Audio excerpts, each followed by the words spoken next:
मुझे इन्होंने कहा नहीं सर, आप नहीं कर सकते। I am sorry. ये देखिए, ये देखिए, ये क्या है? ये देखिए, ये देखिए, ये क्या कर रहे हैं? ये क्या है? ये क्या है? तमीज से और क्या कर रहे हैं? ये क्या कर रहे हैं? ये देखिए, आराम से ये क्या कर रहे हैं? पाकिस्तान जो है वो एक बार फिर अपने आप को तैयार कर रहा है, अपने आप को बिल्कुल रेडी कर रहा है कि किस तरीके से हम एफएटीएफ की ग्रे लिस्ट में जा सकते हैं। वैसे तो हमें ब्लैक बहुत पसंद है, लेकिन पता नहीं क्या बात है, वो ग्रे से ब्लैक हमें करते ही नहीं है, बस ग्रे में ही रख के बोर करके फिर हमें छोड़ देते हैं। शिप्स भेजते तो क्या क्रेडिबिलिटी रह जाती है, क्या हो सकता है?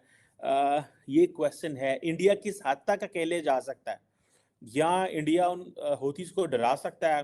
ऑपरेशन होगा, फिर इनकी छितरम छितरी होंगे, ये फिर पेला जाएगा इनको, और फिर इन्होंने चीखना इस्लामोफोबिया, मोदी आ गया, ये हो गया, वो हो गया, तो अपनी हरकतें नहीं ठीक। पाकिस्तान में सिर्फ अब यही काम एक रह गया हुआ है मांगने वाला। इधर आप देख लें, इधर आपको 4500 मांगने वाले नज़र आ जाएंगे।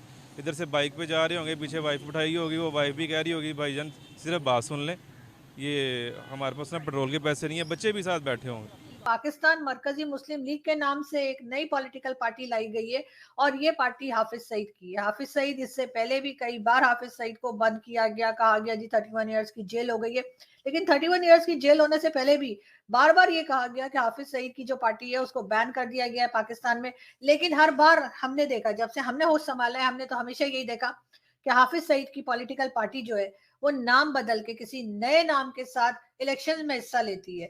एंटी सेमिटिज्म है वो मुसलमानों में है या सफेद फार्म गोरों में है, क्योंकि लेकिन हिंदुओं में ये चीज नजर नहीं आती। हिंदुओं में एंटी सेमिटिज्म का कोई इंसिडेंट नजर नहीं आता, और शायद कोई वजह है भी नहीं, बिकॉज काफी दूर दूर है, उनका कोई आपस में कभी हिस्टोरिकली भी कभी कोई क्लैश नहीं हुआ। क्या हूथीज के दिमाग में ये चीज डाल दी गई है कि जो इंडियंस हैं they are on the Israeli side, और हमें नुकसान पहुंचाने में इंडिया का भी किरदार है? जो इंडिया है उसकी आबादी देख लो और उसकी मुल्क का सिस्टम देख लो कहाँ तक पहुँच गया है, कितना एडवांस चला गया है। हम एक एटम लेके बैठे हैं, एक एटम के सहारा है जिसकी बुनियाद पे वजूद बाकी है। अगर एटम ना होता तो यकीन जानिए ये मुल्क की सरहद इंडिया के साथ मिल गई होती कब की। मैंने नहीं कभी किसी हिंदू को सुना कि हमने अमेरिका को हिंदू बना देना, या इंग्लैंड को हिंदू बना देना, या यूएई को हिंदू बना देना। सारी बात है, रसूलुल्लाह ने आज से 1400 साल पहले सारे बुत तोड़ दिए थे वहां पे, तो अब आप दोबारा वहां पे बुत ला रहे हैं, ये क्या हो गया? तो मुसलमानों का कीड़ा ऐसा ही।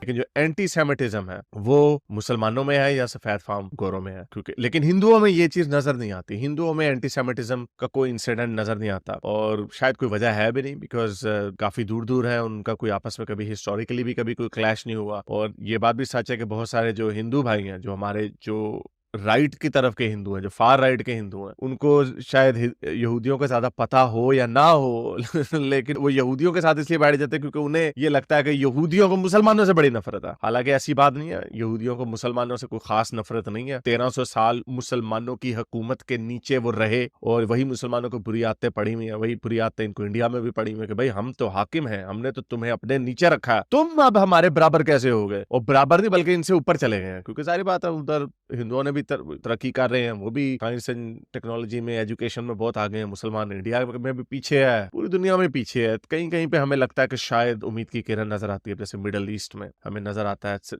बल्कि मैं अभी सोच रहा था कि सिर्फ यूएई में हम ये कह सकते हैं जहां पे माइनॉरिटी सेफ है। दुबई को सुना है इंडियंस चलाते हैं, और ऑब्वियसली मेजोरिटी उनमें हिंदुओं की है। सारी बात है, पढ़े लिखे लोग हैं, जहाँ पे जाते हैं वहां पे उनको फायदा देते हैं लोकल इकोनॉमी का, और कोई छेड़खानी भी नहीं करते, उनको कोई ऐसे एम्बिशंस भी नहीं है। मैंने नहीं कभी किसी हिंदू को सुना कि हमने अमेरिका को हिंदू बना देना, या इंग्लैंड को हिंदू बना देना, या यूएई को हिंदू बना देना। तो उनका एक बिहेवियर ऐसा है कि लोग उनको टॉलरेट करते हैं, लेकिन मुसलमानों की ये बात नहीं है। मुसलमान मुल्क पाकिस्तान से, बंगालियों से अब घबराते हैं कि भाई ये नहीं है। तो ये एक चंद एक्सेप्शंस हैं जहां पे आप देख सकते हैं कि माइनॉरिटीज खुशहाल है। अभी यूएई में टेंपल्स भी बन रहे हैं, सऊदी अरब में भी टेंपल्स बनने लगे हैं जिसपे मुसलमानों को बड़ी आग लगी हुई है। सारी बात है, रसूलुल्लाह ने आज से 1400 साल पहले सारे बुत तोड़ दिए थे वहां पे, तो अब आप दोबारा वहां पे बुत ला रहे हैं, ये क्या हो गया? तो मुसलमानों का कीड़ा ऐसा ही है। बात हम कर रहे थे हाफिज सईद की।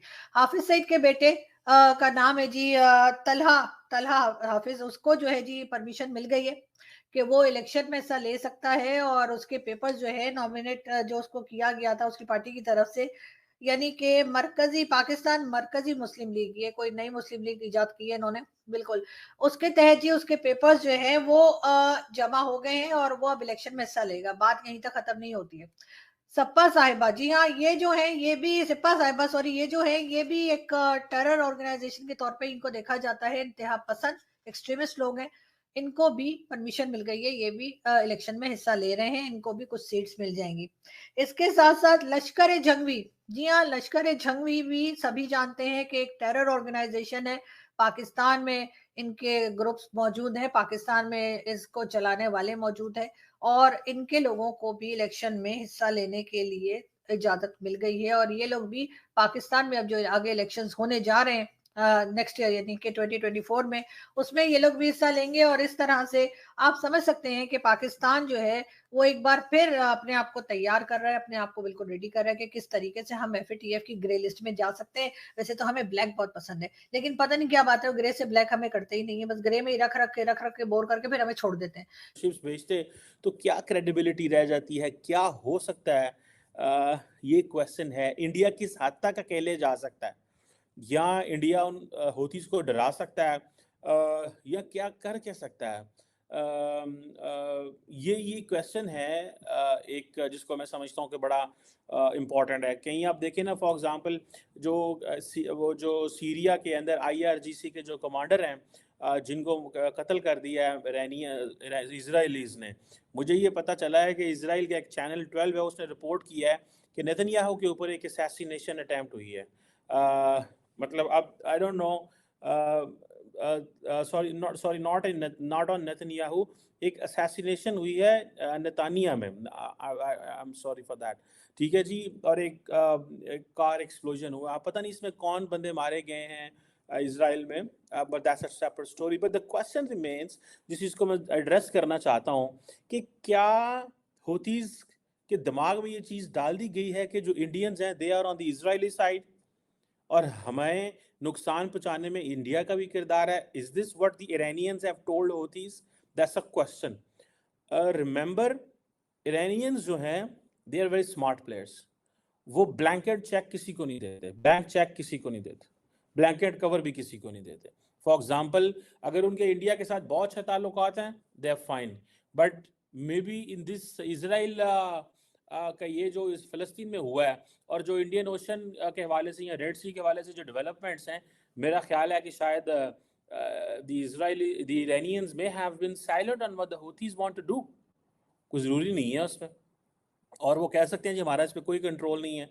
मुझे सुनने में ये भी मिला कि अमेरिकन ने इरानियंस को कहा कि आप ये हौथीज के मसले में थोड़ा आगे आएँ, तो उन्होंने कहा नहीं, आप कुछ नहीं बोल सकते because you are a party to the conflict. आप एक जो कॉन्फ्लिक्ट है उसमें पार्टी हैं, लिहाजा हम आपको कुछ नहीं कहेंगे। सो ये चीज़ें जो हैं, अब इंडिया नेट